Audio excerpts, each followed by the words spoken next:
6:50 is the time here this Friday, back with your Sunrise Smart Start and the breaking story we've been following for several hours now. This RPD officer in the hospital this morning getting treatment, and police are still on the search for the suspect who shot him a few hours ago in the Maplewood community. We have Aran joining us live. She's been at that scene at Lake and Driving Park Avenues. Aran.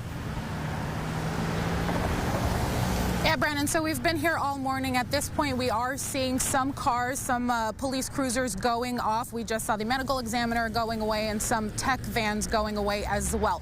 But still, as you can see behind me, many blocks, many city blocks here blocked off completely as this manhunt for the suspect is ongoing. Police say the officer shot is still getting treatment but will live, and several people have been detained in this investigation. RPD says around 1 a.m. the officer stepped out of his car to speak with someone. That person then pulled out a gun, shooting multiple times. After getting hit, the officer started first aid on himself. A second officer arrived and took him to the hospital. Responding officers have been swarming this neighborhood looking for the shooter. This comes just months after 3 officers were hurt in a shootout in the 19th Ward. Yeah, obviously, anytime you get that call or you hear an officer on the radio talk about how they yelling that they say they've been shot, it's an incredible situation. You never want to hear something like that. And, fortunately, we've been dealing with this too much. We're at least 100 officers here working through, everybody doing their part to try to find the person responsible for doing this and hold them accountable for doing this. And, everybody's focused on apprehension. We know our officer's okay, and then the reflection and the debrief will come later. Captain Greg Bello adds that the officer is in good spirits. Now, this area of Lake and Driving Park is set to be closed down for a while, so if you can avoid it for your morning commute, you should do that. Of course, anyone with any information is asked to call 911. For now, reporting, Aran Spitzer, News 8. Aran, thank you again. The next briefing we are getting at 8 in the morning downtown at the PSB. That will be from RPD's police chief. We will have that for you streamed at rochesterfirst.com and on our streaming app. Sunrise traffic here at 6:52. Yes, around Maplewood Park, that area with that police investigation still blocked off as it is beginning to clear just a little bit, but avoid those detours with the crime scene tape up. Main Expressway is getting busy here on this Friday. Final work and school day, but no accidents across 490, 390, and 590. That final forecast here in just a second. We want justice! We want justice! We want justice! We want justice!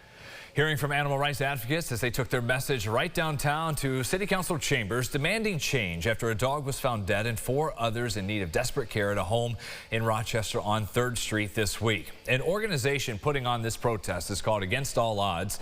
Members of that group filed a suit against the police department last month. In that case, they claim officers are not stepping in when needed to remove animals from situations of abuse. Former City Court Judge Leticia Stasio actually owns the home where this happened on 3rd. She says she has not spoken to the tenant who has the dogs, but she's in the process of kicking them out. Animal abuse is a crime, and there was no reason for them to wait until this animal was deceased. They said that they were checking on the dogs. They never checked on them. If they would have seen that no one was checking on them.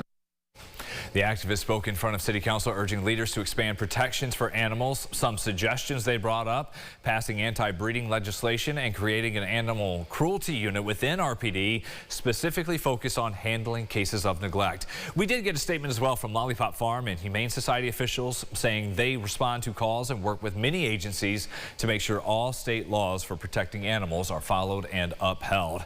The Federal Communications Commission is giving the green light to a $6.2 billion merger of News 8's parent company Nexstar and Tegna. According to the FCC, the combined company will operate more than 250 TV stations in more than 40 states and D.C. The agency, in doing this, granted a waiver from the rule banning broadcast owners from reaching more than 39% of television households here in America, a move blasted by the only Democratic commissioner for the FCC. 8 states, at least, and DirecTV have filed lawsuits seeking to block the agreement. Get ready for this. Another full slate of March Madness games today, 16 of them tipping off right around noon. And fans are packing Buffalo, one of the host cities this year. Everywhere from the bars to the restaurants, enjoying the Queen City and just getting a taste of the hospitality of Western New York. It's electric out here. This is this is what we needed for March Madness. We're really glad to be here, and the atmosphere is always amazing. We're actually here at one location. We're on our way to get wings at another location, so enjoying the downtown environment and especially the atmosphere. This has done so much for downtown Buffalo in general.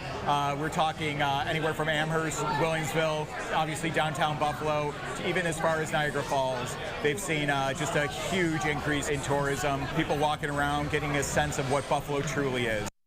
No games in Buffalo today. Everyone gets a break. 2 more coming up tomorrow. Here's our lineup you'll see here on News 8 starting this afternoon. Santa Clara and the Kentucky Wildcats at 12:15. Tennessee State and the Cyclones of Iowa State at 2:50. Then in prime time, it's Northern Iowa. Can they get an upset against the number 5 seed St. John's 7:10? And to close it out, California Baptist and Kansas at 9:45. Because of all this, we'll have all of our broadcasts getting through 4 o'clock streaming on our app. That's where you can also find our podcast at 9. That'll be on your TV at 10:30 after our noon show bumped up to 10. Whew. Yeah, got it all. A lot happening, Yep. Always having some basketball running in the background. Yes, got that here on this day. We'll be back with your weather updates at 7:25. Enjoy your weekend, everybody.